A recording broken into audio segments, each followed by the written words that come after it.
స్నేహితులారా, ఈ సమయాన్ని బట్టి దేవునికి వందనాలు తెలియజేస్తూ ఉన్నాను. ప్రేమపూర్వకంగా మిమ్మల్ని అందరినీ వాక్య ధ్యానంలోనికి ఆహ్వానిస్తూ ఉన్నాను.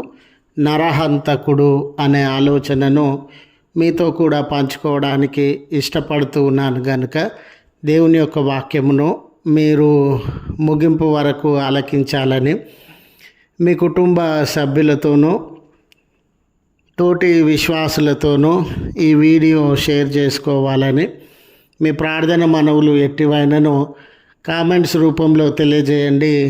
నమ్మకంగా మీ కొరకు ప్రార్థించడానికి సిద్ధంగా ఉన్నాము. ఈ వీడియో మీ ఆధ్యాత్మిక జీవితంలో ఉపయోగకరంగా ఉంది అని మీకు అనిపిస్తే దయచేసి ఈ ఛానల్ను సబ్స్క్రైబ్ చేసుకునవలసినదిగా మనవి చేస్తూ ఉన్నాను. లేఖనము యోహాను వ్రాసిన మొదటి పత్రిక 3వ అధ్యాయము 15వ వచనము. తన సహోదరుణ్ణి ద్వేషించువాడు నరహంతకుడు. స్నేహితులారా, మనలో చాలామందిమే పాపం అంటే మేమెక్కడి పాపస్థులమండి, మేమేమైనా నేరములు ఘోరములను చేసినటువంటి వారమా, మేమెవరినైనా హత్య చేశామా, ఎవరి వస్తువులనైనా దొంగిలించామా, ఎవరినైనా దాడి చేసి గాయపరిచామా, వ్యభిచారం చేశామా, అబద్ధ సాక్ష్యం పలికామా, మేము పాపులము కాదండి, ఇలాంటి నేరాలు ఏమి కూడా మాలో లేవండి అనే మన జీవితంలో చాలా పవిత్రమైనవిగా ఉన్నతమైనవిగా ఉన్నవని మనల్ని మనమే మెచ్చుకునేటటువంటి వారంగా, మన దృష్టిలో మనమే నీతిమంతులముగా తలపోసేటటువంటి వారంగా ఉంటాం. ఇలాంటి తరుణంలో ఇవి ఒక విశ్వాసి జీవితంలో నేడు మనము వ్యభిచారం చేయకపోవచ్చు, లేక ఎవరిని హత్య చేయకపోవచ్చు, ఎవరి వస్తువులను దొంగిలించుకొని పోకపోవచ్చు, ఎవరి మీద అబద్ధ సాక్ష్యము పలికినటువంటి వారంగా ఉండకపోవచ్చు. అయితే పాపములంటే ఇవి మాత్రమే అనుకొనకండి. దేవుడు మనం నివసిస్తూ ఉన్నటువంటి సమాజంలో, సంఘంలో, లేక ఇరుగు పొరుగు వారి మధ్య మన జీవితము ఏమై ఉండవలెనో ఆయన లేఖనంలో అందు తెలియజేసినటువంటి వాడిగా ఉన్నాడు.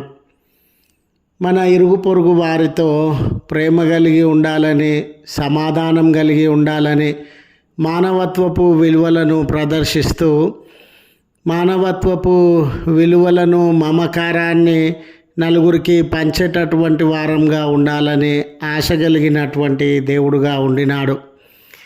మనం లేఖనములను గమనించినప్పుడు ఒకరిని హత్య చేయకపోవచ్చు, కానీ ఒక వ్యక్తిని ద్వేషించేటటువంటి వారంగా ఉండినట్లయితే, ఒక వ్యక్తి మీద అతని యొక్క మంచితనాన్ని బట్టి కానీ, లేక మరొక కారణాన్ని బట్టి కానీ ఆ వ్యక్తిని ద్వేషించేటటువంటి వారంగా, పగతో జీవించేటటువంటి వారంగా, ఆ వ్యక్తిని గురించి లేనిపోని మాటలు నిందలుగా మోపేటటువంటి వారంగా ఉన్నను దేవుని దృష్టికి అది పాపముగానే ఎంచబడతా ఉంది. దేవుడు దాడి చేయడము, కొట్టడము, హత్య చేయడం వరకు మాత్రమే కాదండి, నీ సహోదరుణ్ణి ద్రోహి అని నీవు పలికినట్లయితే నరకాగ్నికి లోనవుతావు అనే సత్యాన్ని మనకు బయలుపరుస్తూ ఉన్నాడు. చదివినటువంటి భాగంలో కూడా స్నేహితులారా, విశ్వాసులందరి మధ్య లేక ప్రజలందరి మధ్య అమితమైనటువంటి ప్రేమ, అనురాగము, మరి క్షమాపణ గుణము, సహోదర భావము, మానవత్వపు విలువలు ఇవన్నిటినీ కలిగి సమాజంలో ఉన్నటువంటి బిడ్డలందరూ అన్నదమ్ముల వలె, అక్క చెల్లెళ్ళ వలె జీవించాలనే ఆశ కలిగినటువంటి దేవుడుగా ఉన్నాడు. ఇటువంటి తరుణంలో ఒక వ్యక్తిని భౌతికంగా మనం గాయపరచకపోయినా, ఒక వ్యక్తిని భౌతికంగా మనము హత్య చేయకపోయినా ఒక వ్యక్తి పట్ల ద్వేషాన్ని కలిగి, అసూయను కలిగి, పగను కలిగి, కోపాన్ని కలిగి జీవించినట్లయితే ఆ వ్యక్తిని హత్య చేసినట్లే అనే విషయాన్ని లేఖనము సెలవిస్తూ ఉంది. నువ్వు భౌతికంగా అతన్ని చంపివేసి ఉండకపోవచ్చు, కానీ మానసికంగా నీ హృదయంలో అతన్ని పట్ల ద్వేషాన్ని ప్రదర్శిస్తూ ఉన్నావు కనుక ఆ వ్యక్తి విషయంలో అబద్ధాన్ని ప్రచురపరుస్తూ ఉన్నావు గనుక, ఆ వ్యక్తి విషయంలో పగను కలిగి ఉన్నావు గనుక, ఆ వ్యక్తి విషయంలో దేవుడు ఆ అసూయను, ద్వేషాన్ని, పగను, కోపాన్ని నరహత్యతో సమానంగా ఎంచేటటువంటి దేవుడుగా ఉన్నాడు. చూడండి స్నేహితులారా, దేవుడు మానవ సంబంధాల మీద దృష్టి నిలపగలిగినటువంటి దేవుడు. అయ్యా, నా ఇరుగు పొరుగు వారితో, సంఘస్థులతో, సమాజంలో ఉన్నటువంటి వారితో నా ఇష్టానుసారంగా నేను ప్రవర్తిస్తాను, వారిని ద్వేషిస్తాను, నిందలు మోపుతాను, వారి మీద అబద్ధపు మాటలెల్లా పలుకుతాను, వారి పట్ల ఈర్ష, అసూయ, పగలతో నేను జీవిస్తాను.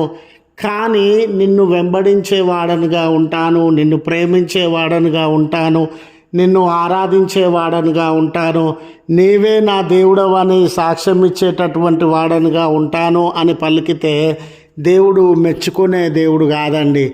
ఆయనకి మానవ సంబంధాల మీద ఆయన లక్ష్యం ఉంచినాడు కనుక దేవునితో మనం ఏ రీతిగా ప్రేమగా ఉంటామో, దేవునితో ఏ రీతిగా సహవాసం చేస్తూ మంచి మనసు కలిగినటువంటి వారంగా ఉంటామో, దేవుని ముందు ఏ రీతిగా హృదయపూర్వకంగా ఆయనను హత్తుకునేటటువంటి వారంగా, స్నేహం చేసేటటువంటి వారంగా, ప్రేమించేటటువంటి వారంగా ఉంటామో, మన పొరుగువారి ఎడల కూడా అటువంటి స్నేహాన్ని, ప్రేమను, క్షమాపణను కలిగి జీవించాలనే పిలుపును దేవుడు మనకు అందించేటటువంటి వాడిగా ఉన్నాడు.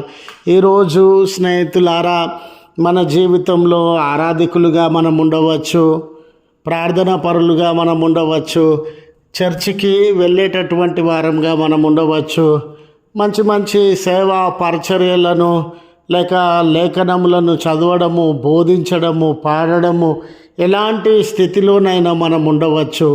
పొరుగు వారితో అసూయ, ద్వేషము, పగ, ఈర్ష్యలతో మనం జీవించినట్లయితే మన జీవితాన్ని దేవుడు అంగీకరించక తృణీకరించేటటువంటి దేవుడుగా ఉన్నాడని, మొదట మన పొరుగువారితో సమాధాన పడిన తర్వాతనే ఆయన ఆరాధనలోనికి మనలను ఆహ్వానించే దేవుడని తెలియజేస్తూ ఈ మాటలను ముగిస్తూ ఉన్నాను.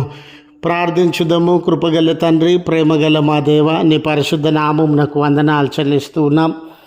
మాలో చాలామంది మా దృష్టికి మేమే నీతిమంతులం అనుకొనుచు, అయ్యో దేవుని నేను ఆరాధిస్తూ ఉన్నాను కదా, చర్చికి వెళ్తూ ఉన్నాను కదా, సహవాసంలో పాల్గొంటూ ఉన్నాను కదా, నా శక్తి కొలది కానుకలను సమర్పించచ్చు, దేవాలయము, దేవుడు అన్న ఆలోచనల మధ్య జీవించేటటువంటి వాడనిగా ఉన్నాను కదా, కాబట్టి మా దృష్టికి మేమే నీతిమంతులమని అనుకునేటటువంటి వారంగా ఉండవచ్చు.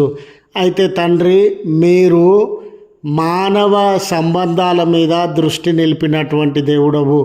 ఎదుటివారి విషయంలో మేము ద్వేషమును, అసూయ, పగ, ఈర్ష్యలతో జీవించుచు, వారిని కష్టపెట్టుచు, నష్టపెట్టుచు, వారి మీద అబద్ధములెల్లా పలుకుతున్నటువంటి వేళ మీరు ఎదుటివారితో సమాధాన పడవలసినదిగా గుర్తు చేస్తున్నటువంటి దేవుడవు. ఎదుటివారికి ద్వేషించినంత కాలం మా ప్రార్థన మీ సన్నిధిలో అంగీకరించబడదు అనే సత్యాన్ని గుర్తు చేసుకొని ఉన్నాం కనుక అందరినీ క్షమించగలిగిన, ప్రేమించగలిగిన, మానవత విలువలతో కలిసి జీవించగలిగిన గొప్ప మనసు మా అందరికీ దయచేయమని ప్రార్థన చేస్తున్నాం. ఈ ప్రార్థనలో ఏకీభవించుచున్న నీ ప్రేమిడలను వారి కుటుంబంలో జ్ఞాపకం చేసుకునండి అయ్యా. ఈ కొరతలు, సమస్యలు, భారములు, దుఃఖములు ఉన్న దూరపరిచి మేళ్లతో నింపుమని, ఈ దినపు దీవెనలతో నీ ప్రేమిడలను దర్శించుమని క్రీస్తు పేరట వేడుకొనుచు నాము తండ్రి. ఆమెన్. తండ్రి, కుమార, పరిశుద్ధాత్మ త్రియేక దేవుని దీవెన మనకు తోడై ఉండి మనలను కాపాడునుగాక. ఆమెన్.